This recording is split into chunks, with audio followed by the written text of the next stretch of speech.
Good afternoon, everyone. We will open today's proceedings with a quick karakia. Whakataka te hau ki te uru, whakataka te hau ki te tonga, kia māki na kina ki uta, kia mātaratara ki tai, he hi aki ane, he atakura, he teo, he huka, he hauhu, ti hei, mauri ora, kia ora. Please be seated.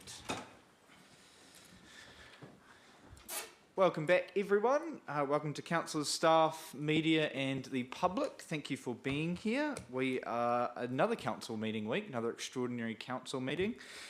As mentioned last week, we have a couple of these just primarily because of timing issues. So we're trying to deliver two plans all at once. The long-term plan, as we've been out for consultation last night and again tonight. And also our water service delivery plan, which we'll be discussing here today. So, with that, do we have any apologies? I have one from the Chief Executive. Do I have any others? Richard McPhail as well as an apology. Can I have a move that these apologies be accepted? Councillor Phillips, seconded by Councillor Dixon. I'll put the motion. All those in favour, please say aye. And against, the motion is carried. No public forum today. Any conflicts of interest? There appear to be none. No reports or information, so we are straight into the reports for decision. Just before I hand over to Jason, just like to thank all of the hard work that has gone in to get us to this stage. We've been interacting with the other councils on multiple different levels. I know that the mayors meet fairly regularly, same with the general managers, chief executives, comm staff, so we're all working pretty hard to get this over the line before September when we have to have a plan approved. Without further ado, I'll pass over to Jason for some words. Thank you, Worship. Not much from me. I would just like to introduce a couple of people we have online. So we've got Andrew Strawn, the project lead for Southern Water Done Well. Sonia Gherkin, familiar face to many, is the comms lead on this project. And we've got Stuart Cross from Morrison Lowe, who's providing a lot around the financial modelling. In terms, again, of this report, pretty straightforward, really. The key reason why we're here today is to look at the models that we want to go out for consultation on in regards to the local water done well process, and hopefully get a preferred option as part of that consultation. Without sort of going into any more detail, I'm happy just to open it up. We've got support on screen and ask councillors to come forward with any questions they may have. Thank you for that, Jason. Just before we rip into questions as well, just for the knowledge of councillors and also the public, the other three councils have put the joint option as their preferred option. So we're the last one of the four to go through this process. Questions from the floor. Councillor Gardine. Just being a rural farmer, and we're on a water scheme called the Glenkennick Water Scheme, and it's run actually by the Clutha District Council, and so we have actually the Tarn Water Scheme, which is a private one in their own district, and the Glenkennick one. How is that going to be moulded into the system with their committees and people with knowledge on the ground is with the new identity?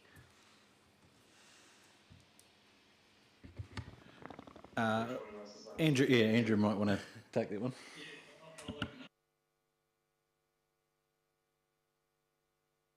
Across the Clutha district that we know we need to interact with. We're also working with a scheme in the Waitaki district as well. And so that's on the basis that these are schemes that the councils supply potable water to. And so we know that we need to work with them to understand how we are best to reflect their needs in the joint CCO arrangement from a governance perspective, pricing, etc. So we're actually doing a bit of a road trip, myself and Stuart, next week we've got sessions set up with those respective schemes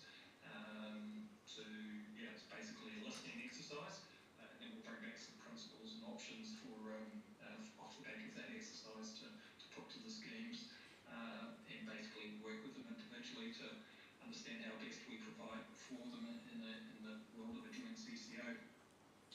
And also just in anticipating against the other two models so that we're all super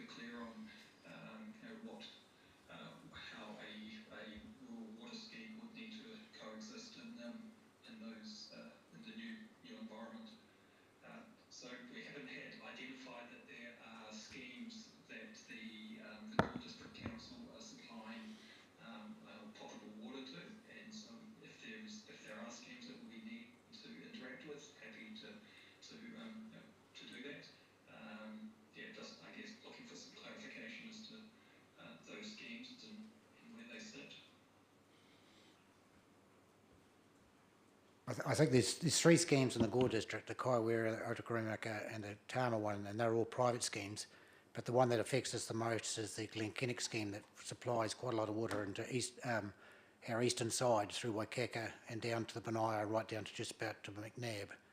And there's quite a few people or ratepayers that will be affected by that.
Thank you for that, team, and happy to loop you in on those conversations as they happen, Councillor.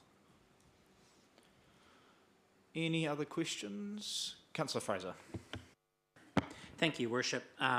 Rural schemes is one of the things I had down there, so I'm sort of happy enough with that reply. I was just looking on page 9 of the disadvantages, and they all seem to point to the joint CCO being independent and setting our own charges, but the one that I sort of got me a bit was risk of minimum cost investment decisions.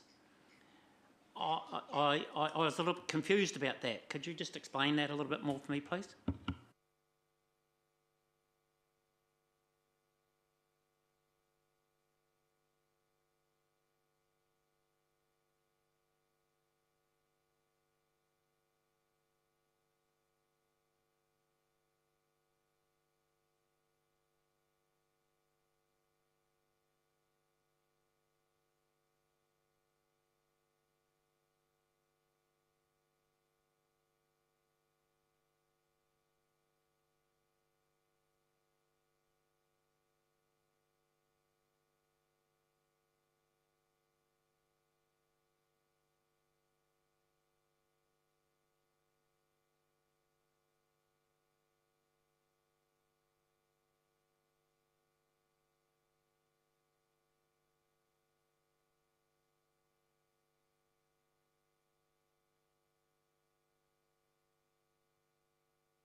Thank you, Councillor. Councillor Paul McPhail. Thank you, through your worship. I think what I'm going to ask is, it follows on from the investment prioritisation for the small communities. It's people I've spoke to are worried that you will get missed. You know, some of the small areas and a big entity. And is that part of the, how do you explain to people that, and how's that going to be covered? Ricky, I can try and have another crack at that.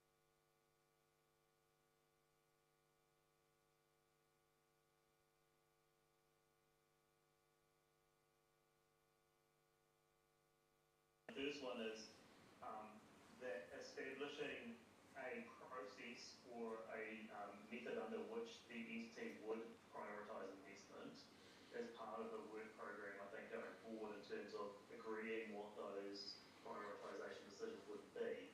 However, setting that aside, we will still have, again, this oversight from an economic regulator that will happen everywhere, that is driving the need for investment across communities. So the entity will already have to be able to meet compliance obligations. It will have a prioritisation matrix that effectively is driven by the regulation network framework that it's in. So Taumata ROI is going to drive compliance investment, and that's probably going to be the number one priority for it to invest in, regardless of where that compliance investment is happening.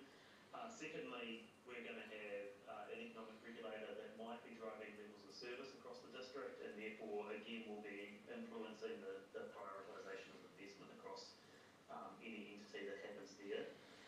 I would also note that we expect, and it's generally pretty well observed across water entities that have emerged elsewhere around the world, mainly because we don't have a lot of examples in New Zealand, that this joint up entity would have an improved ability to deliver capital work, so it would have a better access to contractors, and have better specialists that would ensure that it has better planning, and it will have, we believe, at least in our modelling, we've modelled for it to have sufficient money to be able to deliver the entire capital works program. So the reason why it would be prioritising work would be primarily driven by contractor resources rather than anything else, and we think that actually would have improved contractor resources. So we think that actually its capital program will be larger than elsewhere.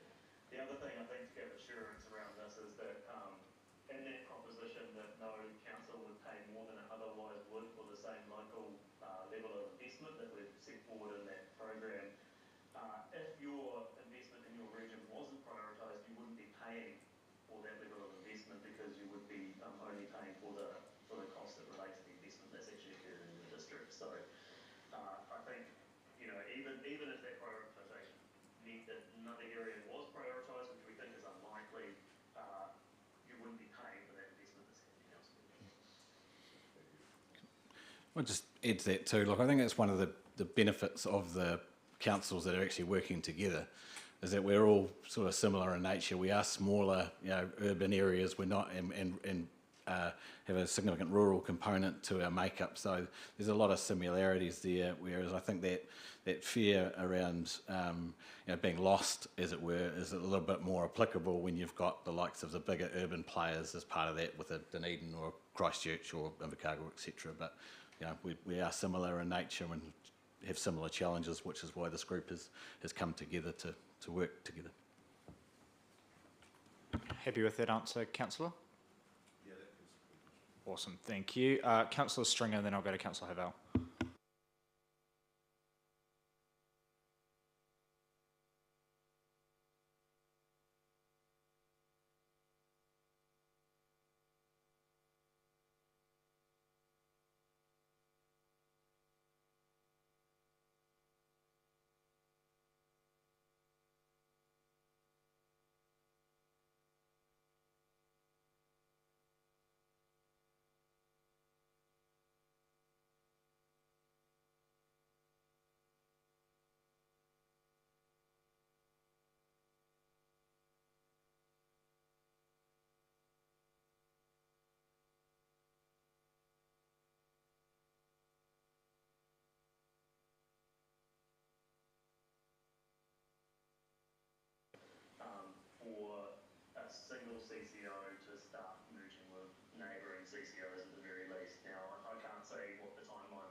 Very diplomatic, thank you, Stu. Councillor Hovell. And my question probably leans on to that. Recognising, and it's rather ironic that our adjoining Southland District Council that promotes a unitary authority is putting two options out for consultation, both of which is really retaining it in-house. But also we've got Invercargill City who are consulting on three options, one of which is a Southland-wide option. And I'm just wondering how that option, if the council was to decide it, what happens to what we're looking at here today? Is it a matter, and I guess it's really for the Mayor, is it a matter that we've got a coalition of the willing of four councils that are looking at moving forward, and I guess we continue to do that. But what happens if another council like Invercargill decides, either through some messaging coming from government or the feedback they have from the public, that they actually want to join up with us? Thank you for that, Councillor. Yeah, it's been an interesting discussion. We've had councils that have been interested, and then they've gone away from that and gone and done their own thing. The official advice that we've got is for those that are consulting, and if that becomes a preferred option from their community, they're going to have to figure that out for themselves, because we'll be in a 4, if that's what our community says. So they'll have to then consult on joining that 4 if that's what they want to do. It won't be as simple as, I guess this is the danger with going out for consultation on something you haven't discussed with the people you want to partner with. So there's complications there. The advice we've been given in terms of those who do want to join at a later stage, and I think Huranui and Kaikoura, I think they're working together, but they've left an option of basically if anyone else, if we can make a multi-council CCO and want to join with someone else, is that an option? So they've left that open to their community as well. For us, I think we're the biggest joint entity in the South Island. There's not a lot of them. So people would have to come to us and we'd have to figure that out down the line. It's really up in the air, but we've just got to focus on what we've got, because otherwise we'll never get this over the line. Does that make sense? Sorry, no, it's not particularly clear. Councillor Reid? So you're saying at this stage we don't have a plan B? In terms of other councils joining? I guess the plan A is that we continue in our group, and then if others want to join, that'll be up to the CCO to see who we bring in or who we don't. If it falls apart on the other end of other councils leaving, then the only options we have is to either go in-house or single entity CCO. And there's no way to tell that ahead of time. All 4 of us are going to go out for consultation. We've got to hear from our communities, and we'll see what the outcome is. Councillor Phillips. Yeah, thank you, Your Worship. It's more of a question to perhaps our own manager, Aaron. On page 88, I don't believe that the percentage for Mataura, which states that it's 56% of loss, I don't believe that to be correct, because otherwise the plant would be running 24/7. I'll have a crack if that's okay, and then if there's anything left over. So I think the water loss calculation is formula based, and there are a lot of assumptions that go into that, and that's probably something that we can bring back to assets and infrastructure at a later date and provide a little bit more detail around how that works. What we can say though is that in terms of those calculations, we're not dissimilar to the other councils that we're working with. We're sort of within 5% on a district average in terms of our water losses, and some of the work that we've been doing in Matoda and Gore, but also heavily in Matoda around leak detection. We've actually been improving those losses as part of that. The number itself that's in that report, I wouldn't focus too heavy on that. We're not losing that much water, but there's a formula that is derived that we report on, and councils across the country will have to report on. So there's a lot of assumptions in there. So I think what we're indicating actually is a positive, and that we're seeing improvement in our water losses, and with an ageing network, that's actually a pretty good sign. Thanks for that, Jason and Councillor. Any further questions?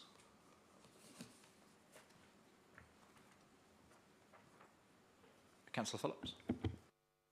Thank you, Your Worship. It's more of a couple of things that I'd like to look into now that we're part of.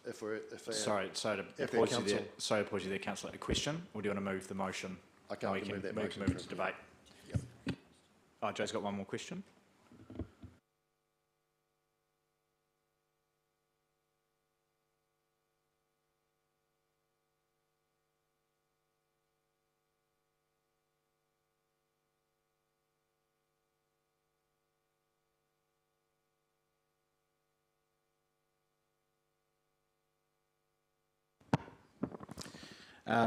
The allowance for water meters in the future is really just a holder for what we expect to happen as part of our consideration in terms of where we're going with Three Waters and a local water dump out well process. So it's at the back end of our LTP.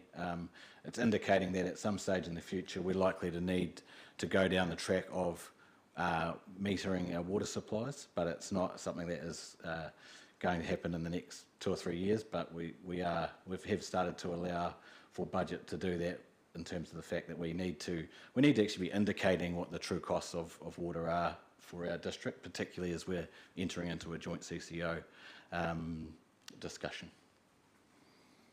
Thanks, James.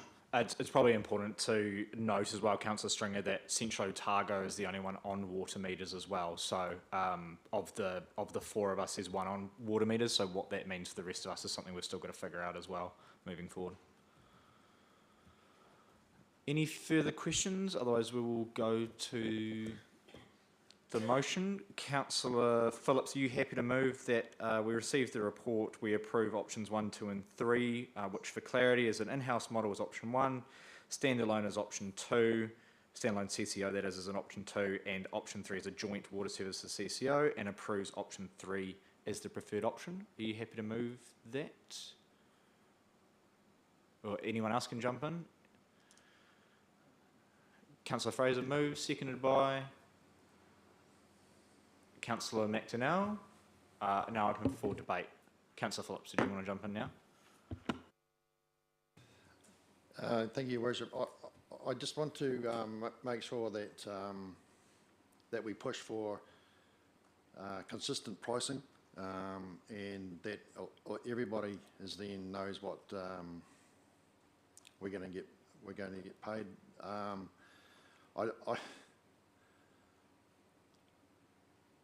Several years ago, the Mayor of Tracy Hicks and the CEO at the time, Mr. Perry, I was the only person that voted against this whole thing and said it was going to cost the ratepayer a lot of money, and it's going to come to fruition that it's going to happen.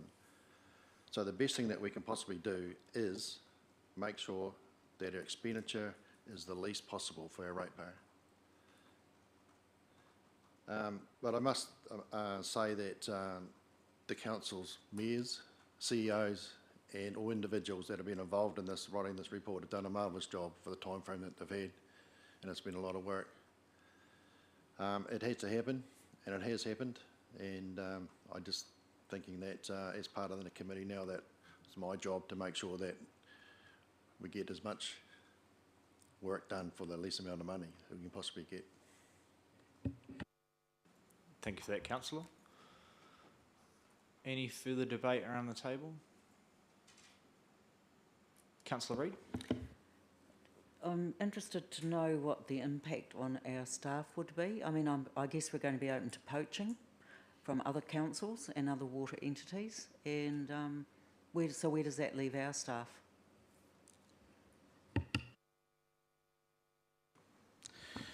I mean, I think one of the actual benefits of a joint entity is actually we are able to then share resources and actually create a pool of talent where we may be actually in a better position to recruit other staff. In terms of our staff, look, there's a lot of work that still needs to be done in terms of implementation of whatever this looks like. We haven't jumped to that conclusion yet. We've still got to go through a consultation process with our communities.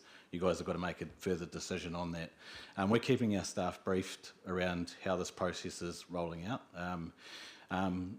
But we are confident that what we do in Gore and the service that we deliver in Gore is of a very high quality, and we will be pushing to make sure that we continue to deliver that for our communities. They've got a level of an expectation around that level of service, and we continue to want to make that happen. And the way we do it currently, I think, is the best for Gore. So we'll be pushing to make sure that that stays as part of this from an operational perspective. Yeah, I think just to add to that, there is an intention from the mayors and the other councils that we try and keep staff where they are, rather than having, there's no intention to have a massive head office in Oamaru, for example. It works well locally. It means that we can respond to things on the ground. It's just that overall management needs to be more collegial. And I totally agree with Jason. It's one of the benefits of being able to attract staff. Rather than just coming to one council, you'll be able to be used across 4. So I definitely see it as a benefit. Councillor Ava, did you have something stewing? No? I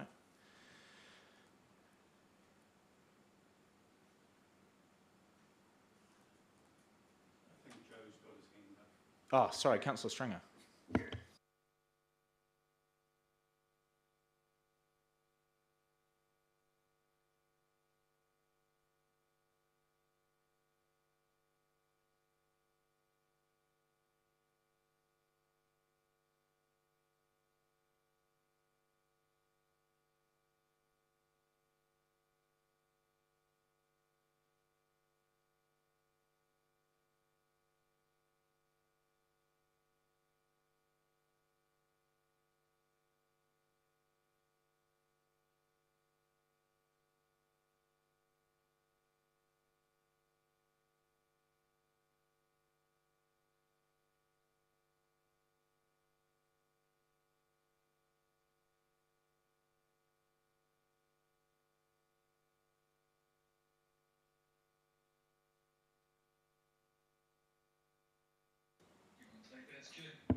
No, I was going to throw it to you, Stu.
Just through the mayor, just to add to that too. I mean, some of the safeguards are built in through the structure of a CCO. So the fact that we have equal shareholding, the fact that you've got a governance structure like councils do, the opportunity for the statement of intent and expectations still to be set by councils to the CCO help to provide a little bit of certainty around that as well. But as Stuart said, we've got to have a little bit of faith in that if that's the option that we decide to go on at the end of the day. But the whole structure around it is trying to create it so that it's not no one has any more right than anybody else. It's about sort of that we're going into this on an equal footing. So, Councillor Fraser, did you jump in first, and then I go Councillor Dixon. I think my comment on this is this: I'm happy to move this motion. Is that there's a lot of trust in all four councils that across the line that everybody is going to be treated correctly. And I know the team that we have on our side, and I've got absolute trust in what their decision making will be. I, like Councillor McPhail, worry about cost at the end of the day. That comes directly back to our ratepayers, and I know with Councillor Phillips there, that'll be forefront of his mind as well. But that is the biggest thing, and people will want to know the costs involved to them directly. And that's something that we might be perfectly honest, stand alone, we can't do it, if we have to be honest. So we need this entity or something like this to help us through our next 20 to 30 years. Thank you for that, Councillor. Councillor Dixon. Through you, Worship. What I'm wondering is when you bring in water metering, how does that work? Like you have a set cost in the LTP, but you bring in water metering, so how does that work? And you've got one council that's using that already as a cost basis.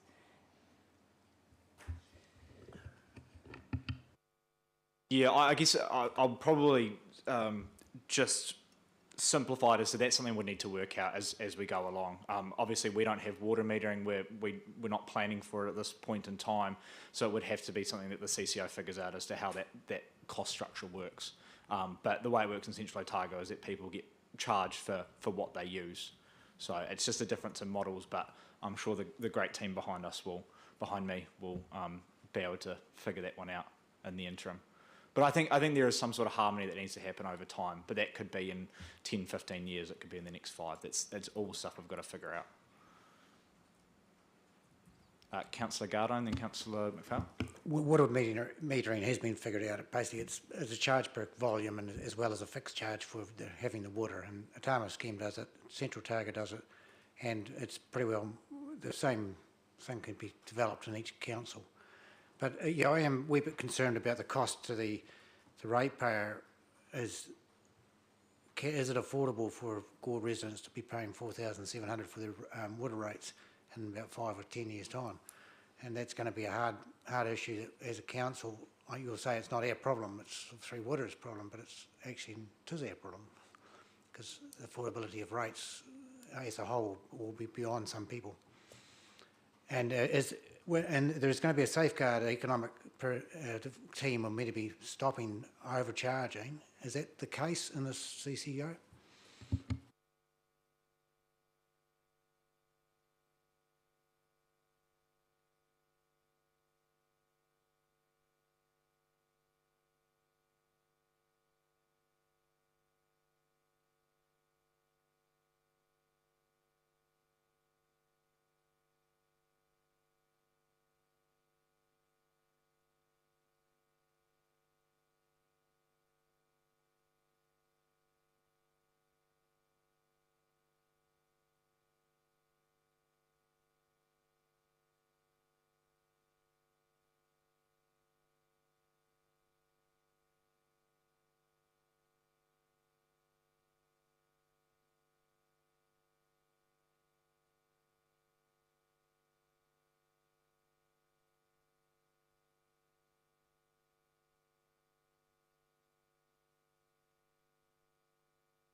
Thank you for that, Stu. I think that's summed up nicely. I'll just add a couple of points. The indications we've got in terms of that economic regulation as well is that joint CCOs will be lower on that list, because obviously you would start with ones that are doing it in-house, work your way to single entity CCOs and then joint CCOs. So the low-hanging fruit will probably be those that are still doing it in-house realistically, in terms of that regulation. And I think Stu's very right.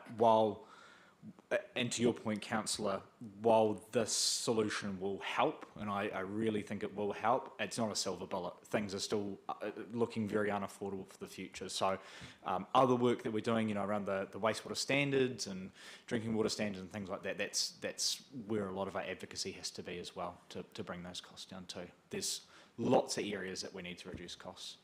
Councillor McKenzie, and then I'd see Councillor Stringer as well. Excuse my ignorance, but is there any central government funding available at all for setting up of CCOs? Just for the setup cost? Absolutely nothing.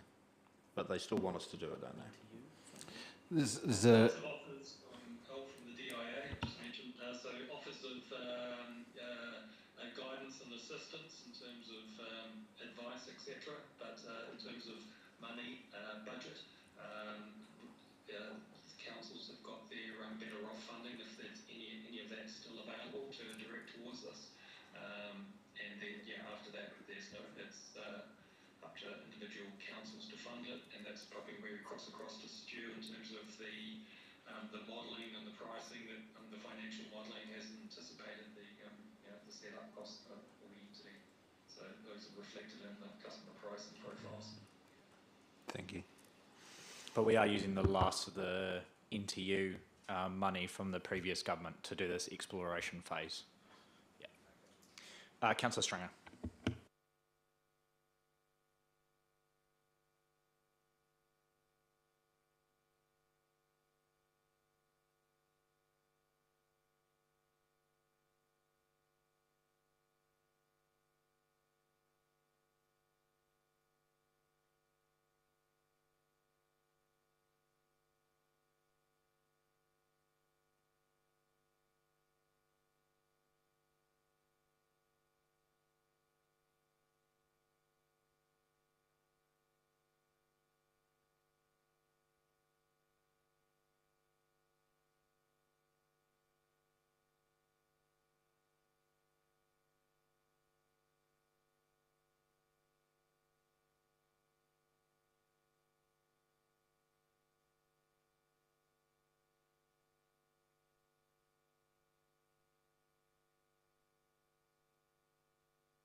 Yeah, I guess that may be able to be explored by the CCO down the line, depending on how big it gets.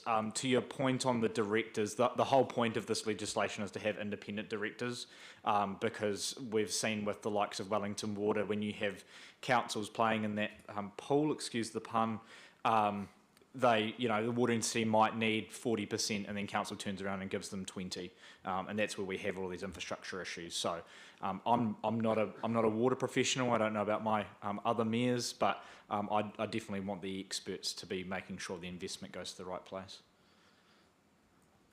Councillor Paul McFarlane. Thank you, Your Worship. What you just said is one of the biggest risks, I think. The governance is critical, and I'd like to know whether we have a direct link from our base here going forward, because if we have outside people doing everything and not we're going to be an equal shareholder, obviously. I'd like to know how the structure of that is, how it's going to work. Yeah, so don't know if this is a particularly good example, but Great South is kind of similar. So you have an independent board of directors, as does Great South, but that board is appointed by the council. So there'll be a working group of councillors or mayors, whatever the makeup of that looks like, that'll then select the directors. There's also the opportunity to do statement of intents and letters of expectation. So the council puts forward what program of work they'd like to see, and then those directors take that on board and then set up a work program. So we undergo the same process with Great South. Does that make sense? I've explained it. Councillor Phillips.